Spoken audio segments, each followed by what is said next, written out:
السلام عليكم ورحمة الله وبركاته طلابنا الغاليين دكاترة تانية ثانوي. في الفيديو ده إن شاء الله هشرح لك موضوع اسمه السرعة المتوسطة والعجلة. وكنت قلت لك في الفيديو اللي فات إنه درس السرعة ودرس العجلة هما الاتنين هشرحهم على 3 فيديوهات، وبعد ما اشرح ال3 فيديوهات هنزل لك فيديو حل كتاب الامتحان.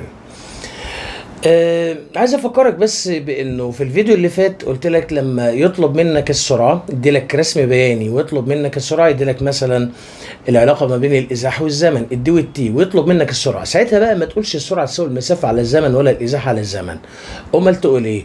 هتقول السرعه تساوي الميل.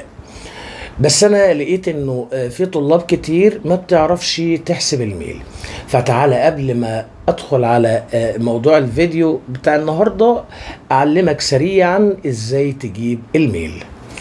بص كده معايا، مديلك 3 رسومات بيانيه. الرسمه الاولانيه انا في كل رسمه عاوز الميل. في الرسمه الاولانيه عاوز الميل. طب ايه اللي يفرق الرسمه الاولى عن الثانيه عن الثالثه؟ الرسمه الاولى الخط طالع من نقطة الأصل، لكن في الرسمة التانية الخط مش طالع من نقطة الأصل، طالع من فوق شوية، والرسمة التالتة برضو الخط مش طالع من نقطة الأصل. طب الرسمة الأولانية طالما الخط المستقيم طالع من نقطة الأصل يبقى هتقول الميل يساوي تاخد رقم من ص وتقسمه على رقم من س.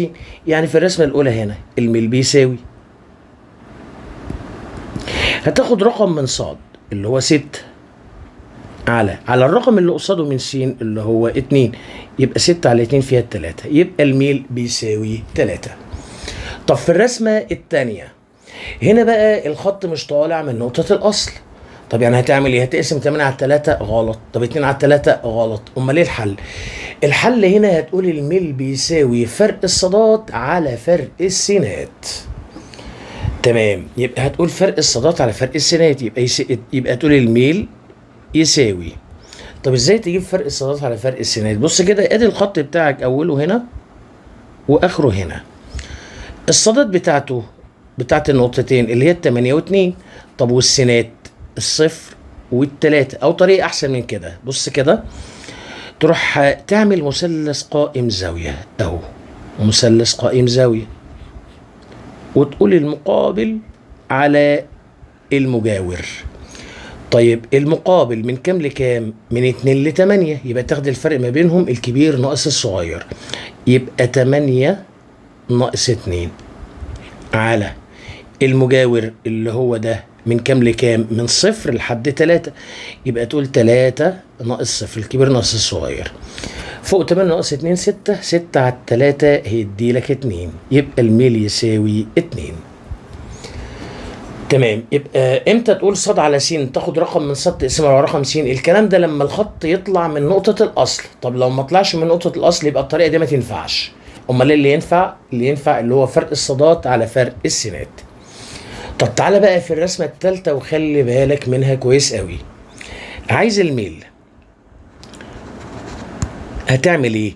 هنا الخط مش طالع من نقطة الأصل، يبقى هتقول فرق الصادات على فرق السينات. بس خلي بالك، طالما الخط المستقيم نازل كده اهو، نازل كده، يبقى الميل سالب، يبقى تحط سالب في الاول.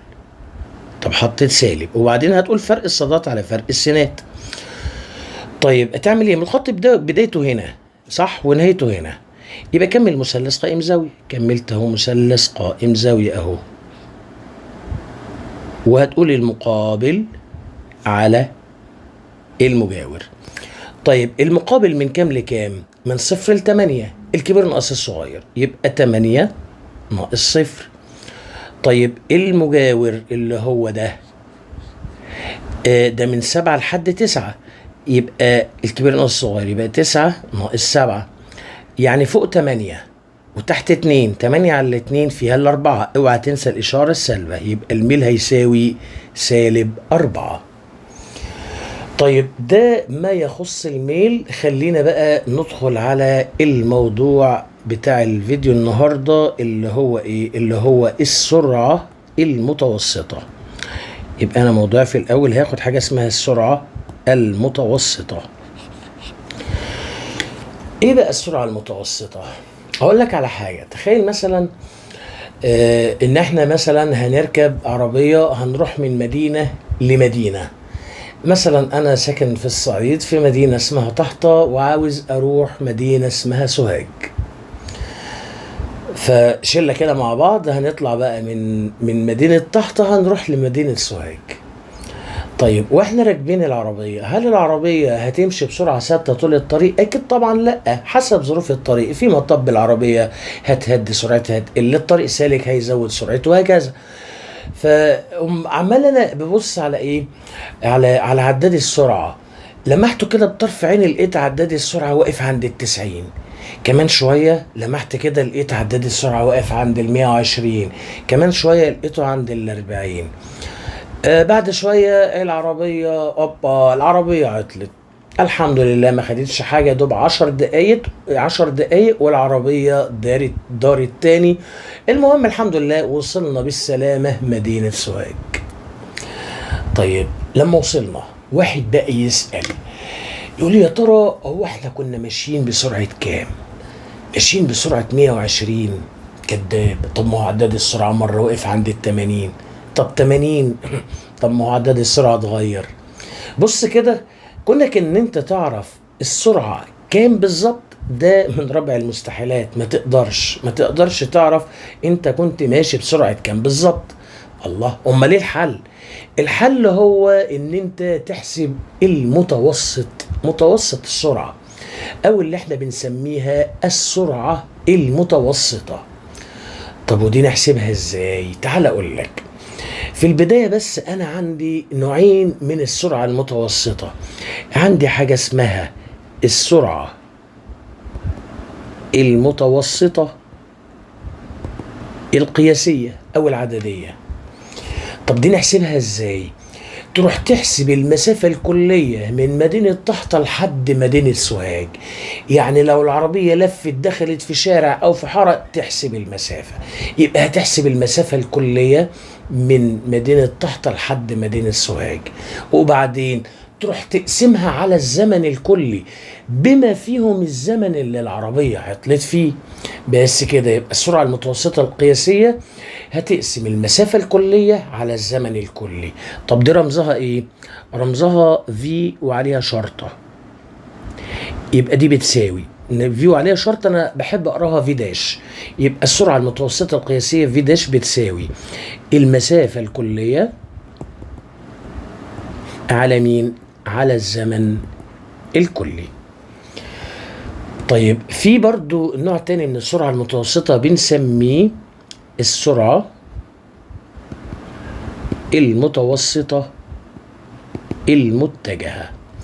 السرعة المتوسطة المتجهة دي نحسبها ازاي؟ بص كده، احنا هنوصل خط مستقيم ما بين مدينة طحطة لمدينة سوهاج. يعني هناخد المسافة المستقيمة، ملناش دعوة بقى العربية لفت دخلت في شارع ولا دخلت في حارة، ما يهمناش. احنا هناخد المسافة المستقيمة من نقطة طحطة لنقطة سوهاج ونقسمها على الزمن الكلي. طب المسافة المستقيمة من نقطة طحطة لحد نقطة سوهاج، من المسافة المستقيمة دي اسمها الإزاحة. يبقى بالتالي السرعة المتوسطة المتجهة في داش بتساوي الإزاحة الكلية، أو يعني الإزاحة على الزمن الكلي. تمام. طيب افرض بقى راح ادالك ايه؟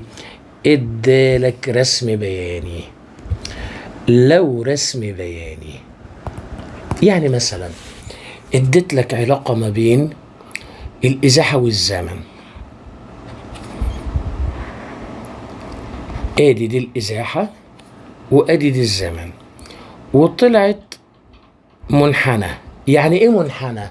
منحنى يعني السرعة متغيرة، السرعة مش منتظمة مش ثابتة، السرعة متغيرة. وطالما السرعة متغيرة يبقى احنا لازم نحسب السرعة المتوسطة. طيب خلينا اديلك مثلا ارقام. هنا مثلا 30 وهنا 10 ثواني. طبعا دي صفر. طب عاوز ايه؟ عاوز السرعة المتوسطة خلال ال10 ثواني دول. طب ساعتها بقى نعمل ايه؟ لا اقول المسافة الكلية على الزمن الكلي ولا اقول الازاحة على الزمن الكلي. امال هتقولي طيب هتقولي المسافة السرعة المتوسطة في داش بتساوي ميل الخط بتساوي ايه؟ ميل الخط. ايه ميل الخط؟ هو فين الخط ده؟ تعال اقول لك واحدة واحدة. انت عايز السرعة المتوسطة خلال 10 ثواني، يعني من زمن يساوي صفر اعمل نقطة لحد زمن بيساوي 10 اطلع فوق واعمل نقطة، ووصل خط ما بين النقطتين. وصلت خط ما بين النقطتين، يبقى السرعة المتوسطة بيساوي ميل الخط. انهي خط؟ الخط الازرق اللي انا رسمه لك. طيب ميل الخط ده ما هو طلع من نقطة الأصل، يعني هتقول رقم من ص 30 على رقم من س اللي هو 10، يبقى 30 على 10 هتدي لك 3 متر لكل ثانية. يعني يا جدعان لما يدينا رسم بياني ويطلب السرعة المتوسطة، تقول السرعة المتوسطة تساوي ميل الخط.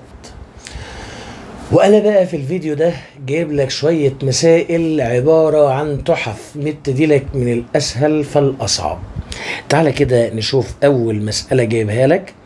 بيقول لك ايه؟ بيقول لك في الشكل المقابل جسم يتحرك من A إلى B مسافة 8 متر خلال 6 ثواني. طيب فين الرسمة؟ ادي الرسمة اهي.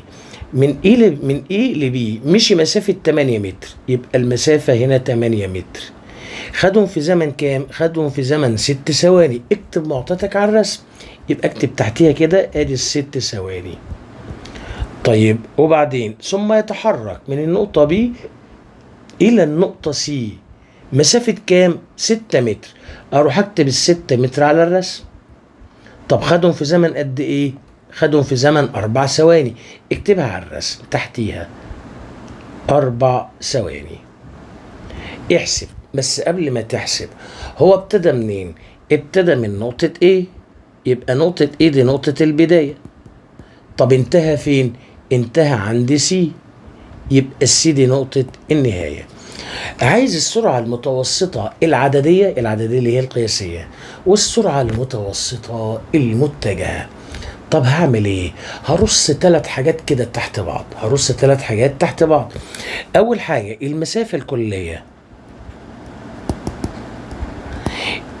الكلية هو مشي من ال بي 8 صح، وبعدين من بي لسي 6 متر، يبقى كله على بعضيه 8 زائد 6 يدي لك 14 متر، يبقى دي المسافة الكلية.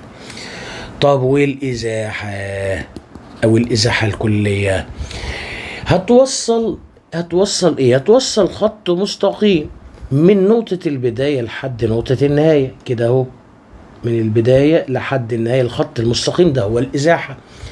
طب ما هو كده يا غالي ده عبارة، الإزاحة دي أو الخط ده عبارة عن وتر في مثلث قائم زاوية. أنت عندك طول الضلع ده 8 وطول الضلع ده 6، ده مثلث مشهور. 6 8 يبقى الوتر 10. ولو أنت برضو مش عارف هاتها من فيثاغورس. تقولها إزاي؟ تقول جذر تمسك ال8 دي تربعها وتمسك ال6 دي تربعها، يبقى 8 تربيع زائد 6 تربيع تحت الجذر هيساوي 10 متر، يبقى دي الإزاحة الكلية. طيب هات الزمن الكلي. عايز الزمن الكلي. في الفترة الأولانية أخد 6 ثواني وبعدين 4 ثواني، يبقى الزمن الكلي 10 اللي هي 6 ثواني و4 هيدي لك 10 ثواني. بس كده جبت ال3 حاجات دول ورا بعض. اول حاجه يا غالي انت طالبها ايه؟ عايز السرعه المتوسطه العدديه او القياسيه، فانت هتقول في داش القياسيه بتساوي المسافه الكليه على مين؟ على الزمن الكلي يساوي. طب المسافه الكليه كام؟ ب14 على الزمن الكلي 10. 14 على 10 تدي لك 1.4 متر لكل ثانية. بس كده يبقى دي السرعة المتوسطة العددية أو القياسية. طب كان في مطلوب تاني، طالب إيه؟ طالب السرعة المتوسطة الفي داش المتجهة. طب دي بتساوي إيه؟ دي بتساوي الإزاحة الكلية على مين؟ على الزمن الكلي. طب الإزاحة الكلية طلعناها كام؟ أهي طلعناها 10 متر، 10 والزمن الكلي 10، يعني 10 على 10. ده أنت ال 10 على 10 يعني بتساوي 1 متر لكل ثانية. ودي كده مين؟ دي كده السرعة المتوسطة المتجهة. خلصت المسألة، مسألة بسيطة خالص ولذيذة بس فيها فكرة. بس أنا حاسس برضو إن المسألة دي مش مستواك، أنت مستواك أعلى من كده. تعال نرفع المستوى شوية، تعال نرفع المستوى يا غالي ونشوف المسألة دي. بيقولك إيه؟ بيقولك جسم يتحرك في خط مستقيم مسافة 100 متر بسرعة 10 متر لكل ثانية. تمام. ثم يتحرك على نفس الخط، يعني مشي 100 متر بسرعة 10، وبعدين مشي كمل في نفس الخط مسافة 100 متر كمان بس بسرعة 20. بقول لك ايه، احنا مش هنقعد نشاور على بعض، نشاور لبعض يعني، لا احنا نرسمها اسهل. وبعدين رسمتها مش صعبة، يعني انت مش مطلوب ان انت تكون فنان عشان ترسم. بيقول لك جسم يتحرك في خط مستقيم، مش عارف ترسم خط مستقيم؟ او يعني جسم يتحرك في خط مستقيم من هنا لحد هنا، مشي مسافة كام؟ 100 متر. يبقى مشي مسافة 100 متر بسرعة كام؟ بسرعة 10 متر لكل ثانية. اكتب السرعة تحتيها، 10 متر لكل ثانية. ثم تحرك في نفس الخط، اتحرك في نفس الخط مسافة كام؟ مسافة 100 متر كمان لحد ما اوصل هنا. طب ينفع اكتب ال 100 متر تحت؟ هو ينفع، بس انا عايز اخليك منظم، حتى لازم تكون منظم في حياتك. مش انت كتبت المسافة من فوق، ال 100 متر كتبتها من فوق، خلاص اكتب ال 100 متر التاني من فوق برضو. بسرعة كام؟ بسرعة 20 متر لكل ثانية. اكتبها برضو 20 متر لكل ثانية. عايز ايه؟ بيقول لك احسب السرعة المتوسطة، وطالما ما قالش سرعة متوسطة قياسية ولا متجهة يبقى هو عايز المتجهة اللي هي الإزاحة الكلية على الزمن الكلي. وبعدين أساسا مش هتفرق، لأنه طالما الخط بيتحرك في خط، طالما الجسم بيتحرك في خط مستقيم، معنى كده إن المسافة بتساوي الإزاحة هي. تمام. يبقى هنا المطلوب احسب السرعة المتوسطة المتجهة اللي هي بتساوي الإزاحة الكلية على الزمن الكلي. ماشي. طيب يلا بينا نجيب الإزاحة الكلية.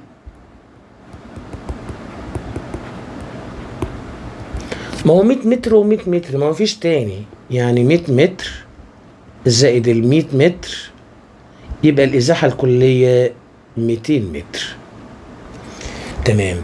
خلي بالك السرعة المتوسطة المتجهة دي بتساوي الإزاحة الكلية على الزمن الكلي. الله، طب ما أنا ما عنديش زمن كلي. لا، حاسب ال 10 متر لكل ثانية دي اللي تحت دي، ده مش زمن، ده سرعة، وال 20 دي برضو سرعة، يبقى أنا ما عنديش زمن. طب إيه الحل؟ أقول لك الحل إيه؟ صلى على النبي عليه الصلاة والسلام. نروح احنا نجيب الزمن في المرحلة الأولى في ال 100 متر الأولانية، وبعدين نجيب الزمن في المرحلة الثانية اللي هي ال 100 متر التانيين، وبعدين أجمعهم على بعض علشان أجيب الزمن الكلي. طيب بس لحظة، طب وإزاي أساسا أجيب الزمان يا غالي؟ من مثلث السرعة. أنا مستر أهو وبحب أحط السرعة في مثلث. بص كده، مثلث السرعة اللي هو السرعة بتساوي الإزاحة على الزمن. يعني انت لو عايز الزمن هتقول ايه؟ هتقول الإزاحة على السرعة، هتقول الإزاحة على السرعة. طب يلا بينا نجيب الزمن في المرحلة الأولى. الإزاحة على السرعة، الإزاحة بكام؟ ب100 والسرعة ب10، يبقى 100 على 10 هيدي لك 10 ثواني. تمام. طب يلا نفس الكلام، نفس الطريقة هنجيب الزمن في المرحلة الثانية. خلي بالك الزمن بيساوي الإزاحة على السرعة. طب الإزاحة بكام في المرحلة الثانية؟ ب100 والسرعة ب20، يبقى هتقول يساوي 100 على 20. 0 مع 0، 10 على 2 فيها 5، تطلع 5 ثواني. بس كده يا جدعان. يبقى هنجيب مين؟ هنجيب الزمن الكلي. الزمن الكلي اعمل ايه؟ اروح اجمع ال10 مع ال5، يبقى 10 زائد 5 هيدي لك 15 ثانية. بس كده عندك الازاحة الكلية وعندك الزمن الكلي اسمهم على بعض، لانه اساسا الفي داش بتساوي الازاحة الكلية على مين؟ على الزمن الكلي.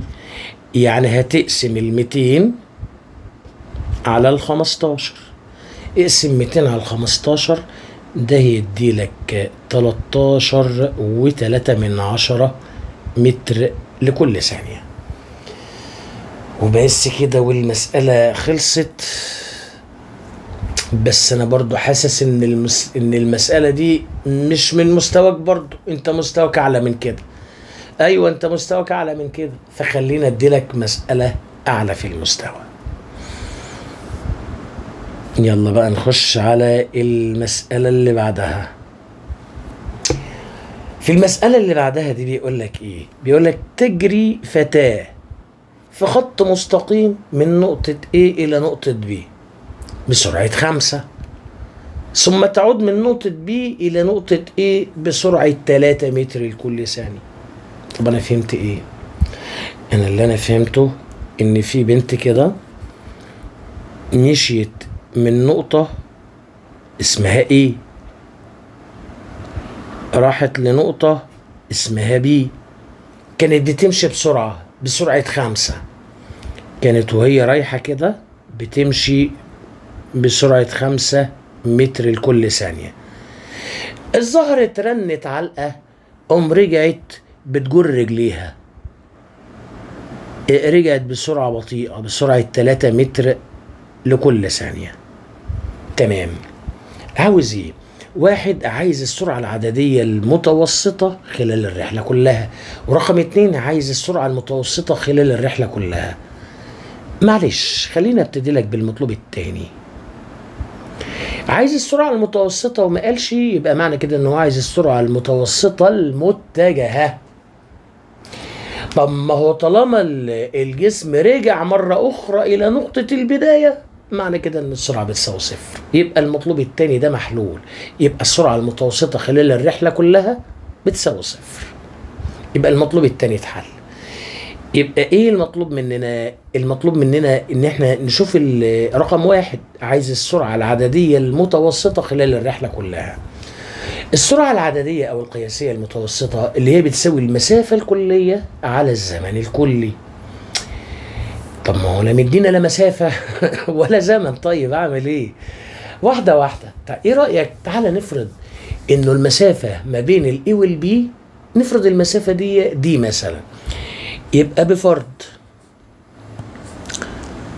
بفرض ان المسافة من A الى B بتساوي دي.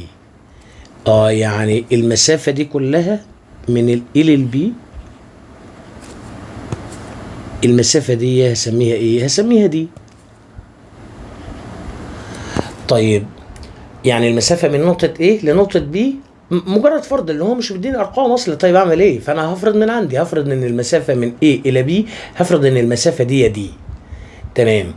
يبقى البنت المسافة اللي مشيتها قد ايه؟ هي راحت من ال بي ورجعت تاني، يعني مشيت من ال بي مسافة دي ورجعت مسافة دي، يبقى المسافة الكلية 2 دي. مش فاهم؟ يخرب بيت المخ التخين. تعالى بص كده، ادي نقطة ايه وادي نقطة بي، المسافة ما بينهم كام؟ المسافة كلها على بعض دي من هنا لهنا. فالبنت دي مشيت من ال بي، يعني مشيت مسافة دي، وبعدين رجعت تاني مشيت مسافة دي، يعني البنت دي مشيت مسافة بتساوي كام؟ بتساوي 2 دي رايح ودي جاي. تمام. يبقى هتقول انه المسافة الكلية تساوي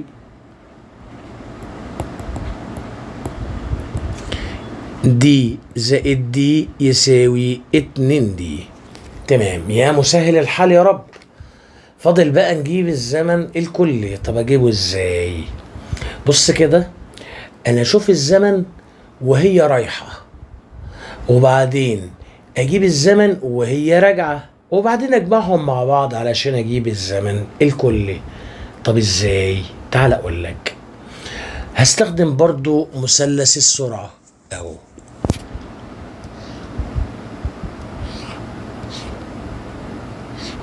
السرعة بتساوي المسافة على الزمن.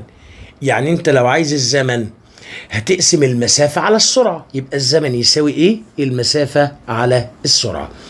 تعال نحسب الزمن في الأول وهي رايحة. مسافة على سرعة وهي رايحة، المسافة اللي مشيتها كام؟ قلنا دي. طب والسرعة وهي رايحة 5، يبقى دي على 5. تمام.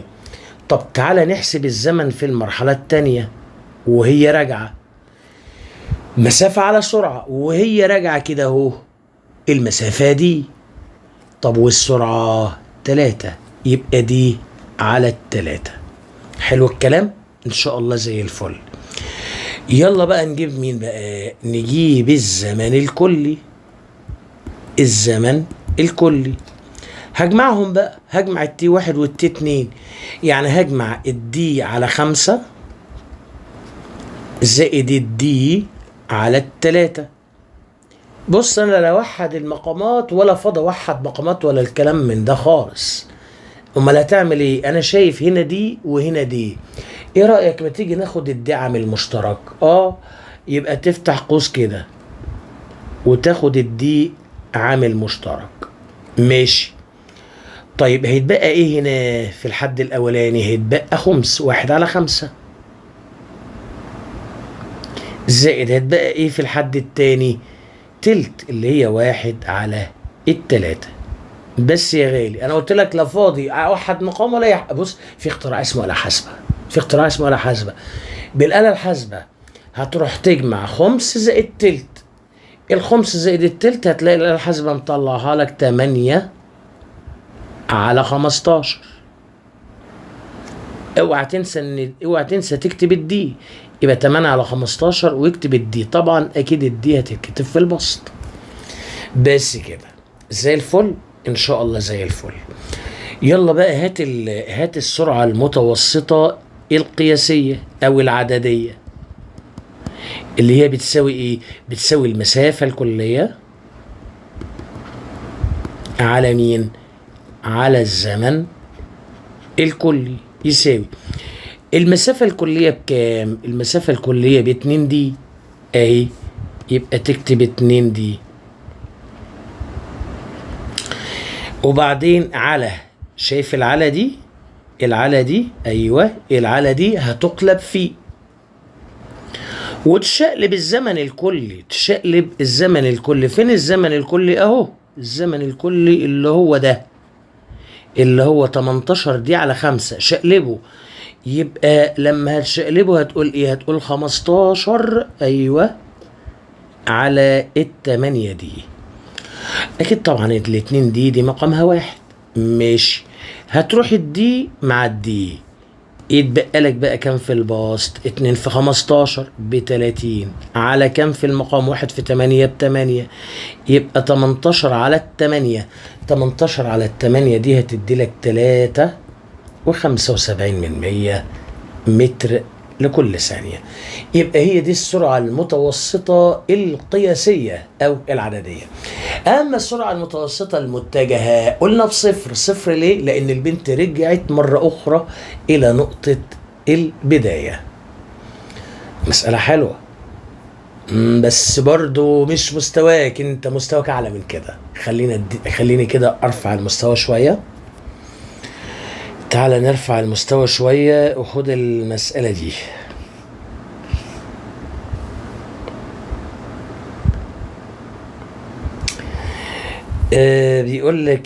بيقول لك سيارة تتحرك في خط مستقيم فقطعت تلت المسافة بسرعة 25 كيلومتر لكل ساعة، وباقي المسافة بسرعة 75 كيلومتر لكل ساعة. عايز السرعة المتوسطة للسيارة. لا، واحدة واحدة عشان افهم.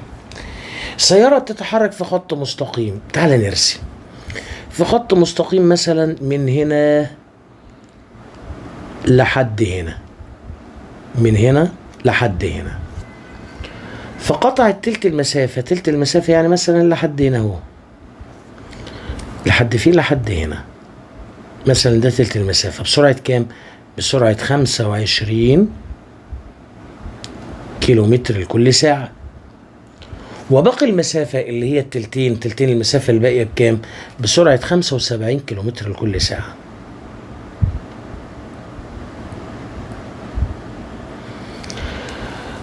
طيب عاوز السرعة المتوسطة للسيارة. طيب السرعة المتوسطة، طب ما المفروض كده ان انا يعني هي السرعة المتوسطة اللي هي الازاحة الكلية على الزمن الكلي، او المسافة الكلية على الزمن الكلي. طالما الجسم اتحرك في خط مستقيم يبقى الازاحة بتساوي المسافة. طب انا مش عارف المسافة قد ايه اساسا كلها على بعض. هو بيقول لي اتحرك تلت المسافة بسرعة 25 وتلتين المسافة ب75 بسرعة 75. طيب تعالى نفرض المسافة كلها. لو مثلا لو فرضت ان المسافة كلها دي يبقى تلتها تلت دي والباقي تلتين الدي. تقسيمة صح بس صعبة شوية عشان فيها كسور، هنا تلت وتلتين، هتلاقي نفسك هتتعامل مع كسور كده فالعملية هتبقى صعبة عليك شوية. طيب عندي حل أحسن من كده. إيه هو؟ إيه رأيك لو قلنا بفرض إن المسافة كلها، مجرد فرض، 3 دي، يبقى تلتها كام؟ يبقى تلتها دي بس. طيب والباقي 2 دي. يعني يا جدعان بص كده، انا دلوقتي لو فرضت المسافة كلها 3 دي يبقى تلت المسافة دي والباقي 2 دي. تمام زي الفل ان شاء الله زي الفل. طيب يبقى يلا بينا، يبقى انا فرضت المسافة كلها او الازاحة كلها 3 دي، يبقى هقول كده انه كده عندي الازاحة الكلية بتساوي 3 دي اللي احنا قسمناهم لدي و2 دي. فاضل لنا مين؟ فاضل لنا الزمن الكلي. طب وده اجيبه ازاي؟ بص يا غالي، احنا هنجيب الزمن في المرحلة الأولى ونجيب الزمن في المرحلة الثانية ونجمعهم مع بعض. طب اجيبه الزمن ازاي؟ من مثلث السرعة، او للمرة الثالثة رسمته لك. السرعة بتساوي الإزاحة على الزمن. يعني لو عايز الزمن لوحده يبقى الزمن بيساوي الإزاحة على السرعة. الزمن يساوي ايه؟ الإزاحة على السرعة. طب تعالى نجيب الزمن في المرحلة الأولى. الإزاحة على السرعة، الإزاحة عندك بكام؟ بدي والسرعة 25، يبقى دي على 25. طيب هات الزمن في المرحلة الثانية، هتقسم الإزاحة على السرعة. الإزاحة 2 دي والسرعة 75. فل الفل. تعالى بقى نجيب الزمن الكلي. الزمن الكلي هنعمل ايه؟ هنجمعهم بقى، هنجمع التي 1 والتي 2. يعني هتجمع الدي على 25 زائد 2 دي على 75 يساوي، نعمل ايه؟ هناخد الدي عامل مشترك، يعني هتفتح قوس وادي الدي عامل مشترك. ماشي. طيب لما تاخد دي عامل مشترك، الحد الاولاني ده هيتبقى لك ايه؟ هيتبقى لك 1 على 25 اهي، زائد الحد التاني يبقى 2 على 75 بس كده يساوي. والاختراع الظريف بتاعنا اللي هو الآلة الحاسبة، هتعمل ايه بقى؟ هتروح تكتب 1 على 25 زائد 2 على 75 تك يساوي. هيطلع الآلة الحاسبة، لا مش أنا اللي هطلع لك، الآلة الحاسبة هتطلع لك 1 على 15. اوعى تنسى الدي، الدي أكيد في البسط، الدي في البسط 1 دي، يعني أكنك بتقول دي مش كده؟ يبقى 1 دي اللي هي دي. تمام، يبقى ده بيساوي دي على 15. زي الفل ان شاء الله، فل الفل. يلا بقى هات السرعة المتوسطة بتساوي الإزاحة الكلية على مين؟ على الزمن الكلي يساوي فين الازاحة الكلية؟ اهي التلاتة دي. ماشي، على شايف العلى دي؟ شايف العلى دي؟ هتقلب فيه وتشقلب الزمن الكلي. فين الزمن الكلي؟ الزمن الكلي اللي هو 15 على دي، بس شقلبه يلا. شقلبه هيبقى كام؟ هيبقى 15 على الدي. طبعا التلاتة دي مقامها واحد، هتقول يساوي.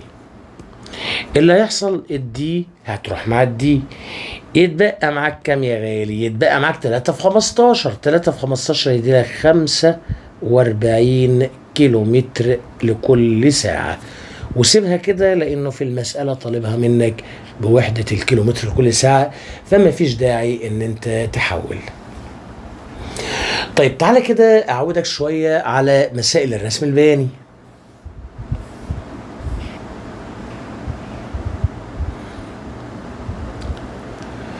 بص، مديلك العلاقة ما بين الإزاحة والزمن، والمطلوب الأول بيقول لك احسب السرعة خلال أول 5 ثواني. خلال أول 5 ثواني مديلك خط مستقيم، معنى كده إن السرعة منتظمة. تمام؟ تمام. يبقى المطلوب الأولاني طالما رسم بياني يبقى هتقول السرعة بتساوي الميل. بيساوي الميل ده عندك خط مستقيم وطلع من نقطة الأصل، يعني عادي تقول رقم من صاد على الرقم اللي قصاده من س، يبقى 30 على 5. ده يديلك 6 متر لكل ثانية. زي الفل؟ ماشي زي الفل. المطلوب ده سهل يعني، واحنا خدناه في الفيديو اللي فات. ماشي، خش بقى على ايه؟ خش على المطلوب التاني. المطلوب التاني عاوز السرعة المتوسطة خلال أول 10 ثواني. عايز السرعة المتوسطة خلال إيه؟ خلال أول 10 ثواني. خلال أول 10 ثواني يعني من زمن بيساوي 0 اعمل نقطة لحد زمن بيساوي 10 اطلع فوق واعمل نقطة ووصل ما بينهم. يبقى ساعتها هتقول السرعة المتوسطة في داش بتساوي بتساوي ميل الخط. انهي خط؟ الخط الازرق اللي انا رسمه لك. يساوي، طب ميل الخط الازرق خد رقم من صاد نطلع من نقطة الاصل، خد رقم من صاد اللي هو 30 على الرقم اللي قصاده من س 10، يبقى 30 على 10 فيها 3 متر لكل ثانية. طب دي حاجة حلوة خالص اهي وسهلة. خش بقى على المطلوب الثالث. خش على المطلوب الثالث. المطلوب الثالث بيقول لك ايه؟ احسب السرعة المتوسطة من 2 ثانية إلى 10 ثواني، يعني من زمن ثانيتين لحد زمن 10 ثواني.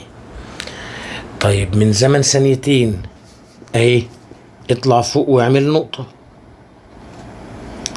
لحد زمن 10 ثواني اهي 10، اطلع فوق واعمل نقطة ووصل ما بين النقطتين. وصل ما بين النقطتين، يبقى هتقول الفي داش بتساوي ميل الخط.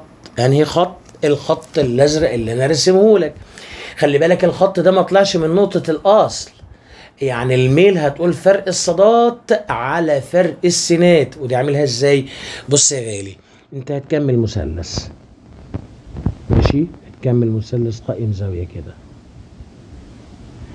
فرق الصادات يعني المقابل ده على المجاور ده.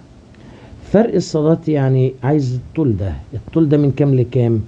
من 12 ل 30. من 12 ل 30 يبقى خد الكبير ناقص الصغير، يبقى 30 ناقص 12 على المجاور. المجاور اللي هو ده من كام لكام؟ من 2 لحد 10، يعني 10 ناقص 2. تمام. طيب اعملهم كده بالآلة الحاسبة هيديلك تقريبا 2 وربع. ايوه هيديلك 2 وربع. ماشي، يبقى بيساوي 2 وربع متر لكل ثانية. بس كده المسألة خلصت. تعالى بقى نخش على المسألة اللي بعدها.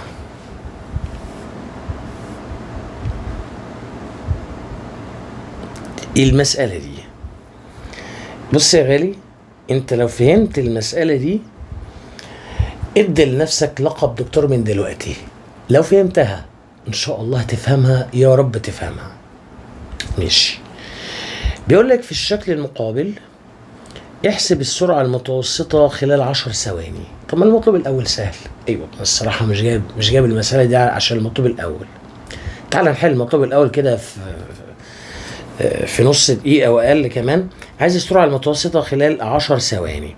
خلال 10 ثواني يعني من زمن بيساوي 0 لحد زمن بيساوي 10 تطلع فوق وتعمل نقطة وتوصل ما بينهم الخط ده.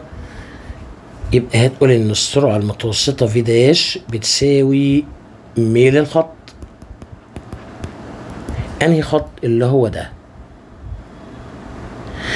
يعني كام على كام؟ يعني 30 على 10. هتطلع معاك 3 متر لكل ثانية. بس كده خلصت. يبقى المطلوب الاول اتحل، طلع معانا 3 متر لكل ثانية. بس الصراحة انا مش جايب المسألة دي عشان المطلوب الاول.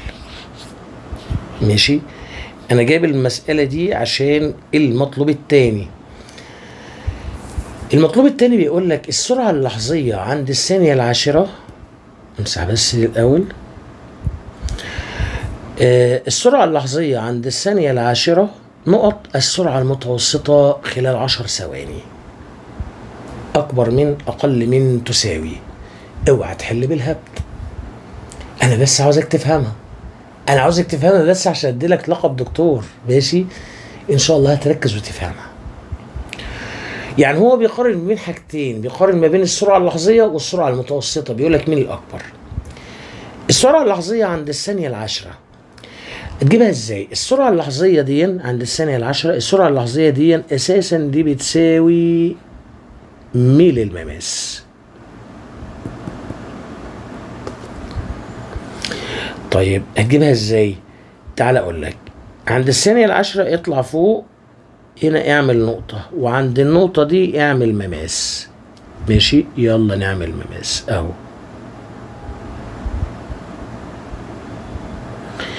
يبقى اللي انا رسمه ده ايه؟ ده المماس. طيب اما السرعة المتوسطة دي يا جدعان، السرعة المتوسطة دي انت بتقولي بتساوي 3. ايوه طلعناها 3، بس اساسا السرعة المتوسطة بتساوي ايه؟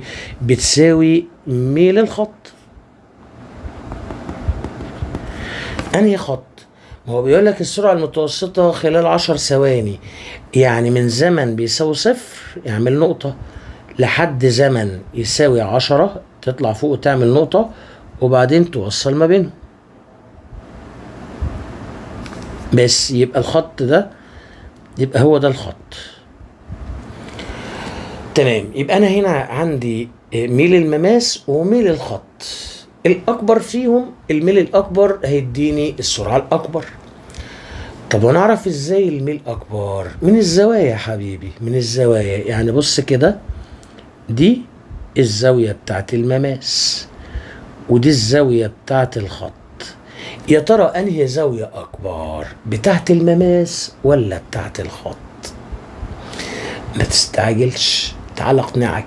هي مبدئيا كده زاوية ميل المماس اكبر. طب ليه؟ تعال اقول لك ليه. بص كده، ادي محور س،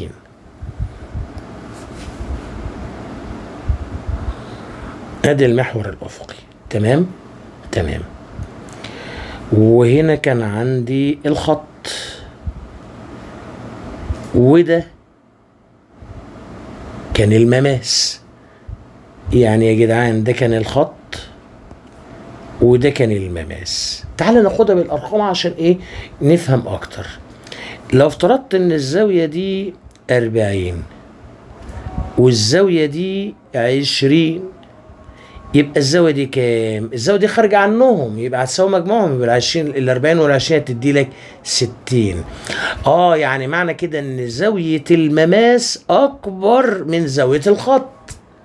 يبقى زاوية المماس مالها اكبر من زاوية الخط، يبقى ميل المماس اكبر من ميل الخط، يبقى ميل المماس اكبر. اذا السرعة اللحظية هتكون اكبر من السرعة المتوسطة. ارجع للفيديو تاني وانت هتفهم كويس. طيب خلصت انا دلوقتي السرعة المتوسطة، وتعالى دلوقتي نبدأ في حاجة جديدة كده اسمها العجلة. ايه العجلة دي؟ العجلة دي بتوصف جسم سرعته بتزيد او جسم سرعته بتقل. يعني مثلا عندي نقطتين، ادي نقطة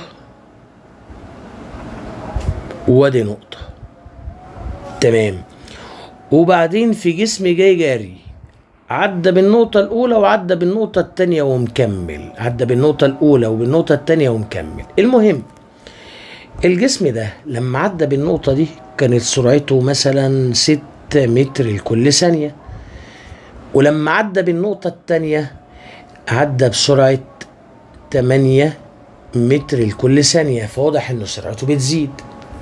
ماشي، طيب ايه رأيك تعال نسمي النقطة دي نسميها نقطة بداية. ازاي يا مستر؟ ده هو ابتدى من قبل كده. ما انا عارف يا غالي، بس انا مجرد تسمية، انا هسميها نقطة بداية. ماشي، ونسمي النقطة التانية دي نقطة نهاية. ماشي يا مستر، ما هو ما انتهاش هنا، ده كمل. انا عارف، دي مجرد تسمية، دي مجرد تسمية. المهم الجسم ده لما عدى بنقطة البداية كان سرعته 6، فنسمي السرعة دي سرعة ابتدائية ونديها رمز في اي. ولما عدى بنقطة النهاية دي كانت سرعته 8، مش النقطة اسمها نقطة نهاية، يبقى السرعة دي هسميها سرعة نهائية في اف.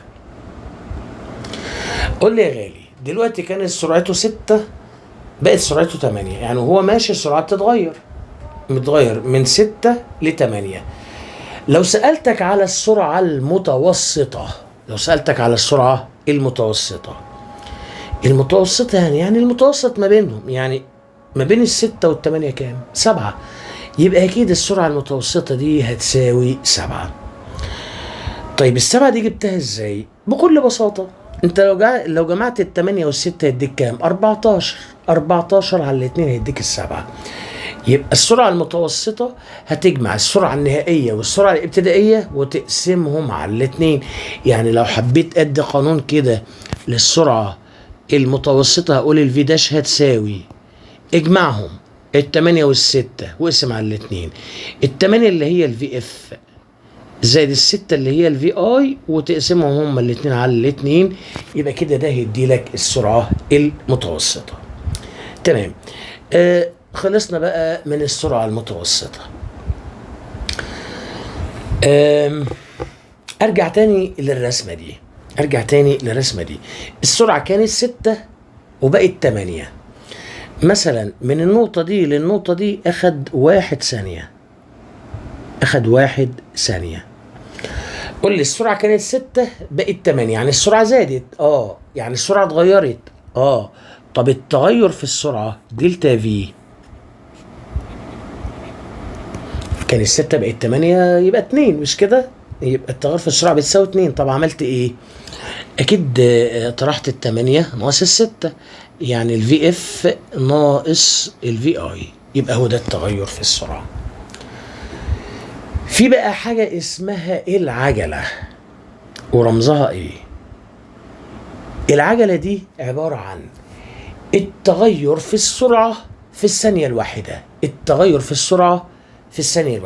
القانون بتاعها دلتا في على التي. ولما نيجي نعرف العجلة ايه؟ امتى العجلة بيساوي التغير في السرعة دلتا تي؟ اكيد لما الزمن بيساوي 1 ثانية. يبقى العجلة هي التغير في السرعة في الثانية الواحدة، يبقى التغير في السرعة في الثانية الواحدة، يبقى ده تعريف العجلة. تمام، طب تعالى كده نحسبها بالحساب. على الرسمة دي كان التغير في السرعة كام؟ كان التغير في السرعة من 6 ل 8 يعني 2. على الزمن كام؟ الزمن 1 ثانية، يبقى 2 على 1 فيها 2، ووحدة السرعة متر لكل ثانية تربيع. يبقى هو ده مقدار السرعة، عفوا هو ده مقدار العجلة. تمام. يبقى قانون العجلة، لما تحط العجلة في قانون، العجلة بتساوي الدلتا في على التي. ماشي. او ممكن حتى تفك الدلتا في، يعني تقول الاي بتساوي، لما تفك الدلتا في هتقول في اف ناقص الفي اي على مين؟ على التي. يبقى هو ده قانون العجلة. لا ده كمان القانون ده انا ممكن احطه لك في مثلث. بص كده، احطه لك في مثلث كبير. يبقى العجلة ايه؟ بتساوي الفي اف ناقص الفي اي على مين؟ على التي. يبقى هو ده قانون العجلة. تعالى دلوقتي ناخد انواع العجلة. ناخد انواع العجلة. بص كده، عندي نوعين من العجلة. في عجلة بسميها عجلة منتظمة، وعجلة غير منتظمة. تعال اديك بمثال. مثلا الجسم بدأ حركته من السكون. بدأ حركته من السكون يعني السرعة الابتدائية بتاعته بصفر، وبعد ثانية واحدة سرعته زادت بقت 2 متر لكل ثانية، وبعد ثانية واحدة سرعته زادت أكتر، فبالتالي هيمشي مسافة أطول. بعد ثانية واحدة راحت سرعته بقت 4 متر لكل ثانية. بعد ثانية كمان سرعته زادت أكتر، فبالتالي هيمشي مسافة أطول، وبقت سرعته 6 متر لكل ثانية. طيب بص كده التغير، هل الجسم ده بيمشي بسرعة ثابتة؟ لا، يعني السرعة بتتغير، 0 2 4 6، يعني السرعة متغيرة. يعني هل السرعة منتظمة؟ لا، يبقى السرعة دي سرعة غير منتظمة. سرعة غير منتظمة. بص بقى السرعة زادت ازاي او اتغيرت ازاي؟ من 0 ل 2 السرعة اتغيرت، زادت بمقدار 2 متر لكل ثانية. طب من 2 ل 4 التغير في السرعة 2 متر لكل ثانية. طب من 4 ل 6 اتغيرت برضو او زادت بمقدار 2 متر لكل ثانية. يعني اللي انا شايفه هنا ان السرعة بتزداد بمقادير متساوية في ازمنة متساوية. يبقى لما السرعة بتزداد بمقادير متساوية في ازمنة متساوية، ساعتها بقى هتقول ان الجسم بيتحرك بعجلة منتظمة. يبقى ايه هي العجلة المنتظمة؟ هي العجلة التي يتحرك بها الجسم عندما تتغير السرعة بمقادير متساوية في أزمنة متساوية. أما لو في حالة تانية السرعة زادت هنا بقت 2، زادت هنا بقت 5، نقصت هنا بقت 3، يبقى كده العجلة دي عجلة غير منتظمة. خلاص. على العموم العجلة الغير منتظمة دي مش مقررة علينا. مقررة علينا مين؟ مقررة علينا العجلة المنتظمة. يعني في الشكل ده صحيح السرعة غير منتظمة، بس العجلة منتظمة. طب العجلة منتظمة ليه؟ لأن السرعة بتتغير بمقادير متساوية في أزمنة متساوية. تمام. بالمناسبة هنا والله فاتتني حتة كده عايز أقولها. إيه رأيك لو جسم وهو ماشي عدى بالنقطة دي كانت سرعته 6 متر لكل ثانية، عدى بالنقطة دي كانت سرعته 6 متر لكل ثانية، معنى كده ان الجسم يتحرك بسرعة ثابتة او سرعة منتظمة. كده العجلة بتساوي ايه؟ العجلة بتساوي 0. طب ليه بتساوي 0؟ لان السرعة ما اتغيرتش، الدلتا في بتساوي كام؟ بتساوي صفر. 6 وبقت 6، يبقى التغير في السرعة بتساوي صفر، وبالتالي العجلة ايه بتساوي دلتا في على تي، يعني صفر على تي هيساوي صفر. يبقى اذا الجسم الذي يتحرك بسرعة منتظمة فإن العجلة بتاعته تساوي صفر. ليه؟ لأن التغير في السرعة يساوي صفر، وبالتالي العجلة ايه بيساوي الدلتا في على تي يساوي صفر. ارجع بقى لموضوع العجلة. قلت انا مش هاخد العجله الغير منتظمه، المقرر معايا بس اللي هو العجله المنتظمه. طيب بص كده، العجله المنتظمه في منها 3 انواع. العجله المنتظمه